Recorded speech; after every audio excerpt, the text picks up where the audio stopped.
नमस्कार।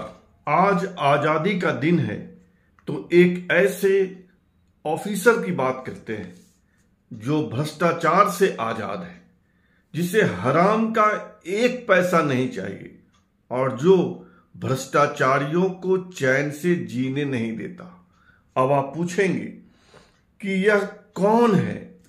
इससे पहले कि मैं इस अधिकारी का नाम बताऊं, आप यह भी जान लीजिए कि 30 साल की नौकरी में इस अधिकारी का 60 बार तबादला हुआ। यह अधिकारी एक जगह 6 माह से ज्यादा रह ही नहीं पाता है। जैसे ही वह भ्रष्टाचारियों की कमर तोड़ना शुरू करता है, उसका तबादला कर दिया जाता है या तबादला करवा दिया जाता है। देश में सबसे ईमानदार IAS अधिकारी माने जाने वाले इस ऑफिसर का नाम है अशोक खेमका, बैच 191 और कैडर हरियाणा। हरियाणा में सरकार चाहे कांग्रेस की हो या बीजेपी की, किसी भी पार्टी की सरकार हो, अशोक खेमका तबादला के शिकार हो ही जाते हैं। खेमका मूलतः कोलकाता के हैं और ईमानदार जितने हैं उतने ही निडर भी। एक बार उन्होंने राहुल गांधी के बहनोई यानी प्रियंका गांधी के हस्बैंड रॉबर्ट वाड्रा की जमीन का म्यूटेशन रद्द कर दिया। कहा कि इसमें बड़ा घोटाला है।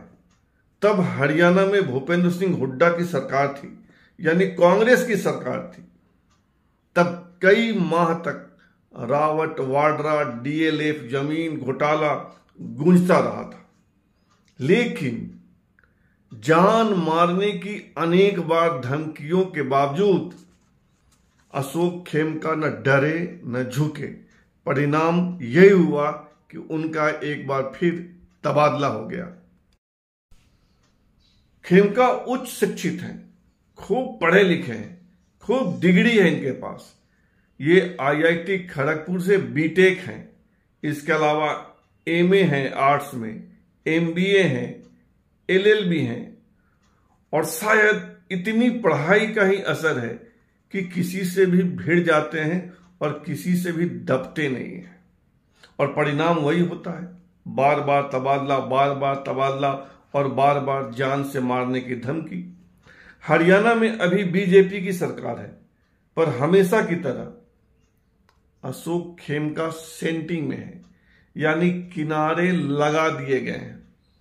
उनके पास कौन सा पद है आप सुनेंगे तो आपको भी हंसी आएगी। अशोक खेमका फिलहाल अभिलेखागार विभाग के अतिरिक्त मुख्य सचिव हैं। तो यह थी कहानी अशोक खेमका की। आपकी नजर में कोई ऐसा ईमानदार अधिकारी हो तो हमें बताइए जरूर, कमेंट बॉक्स में कमेंट कीजिए।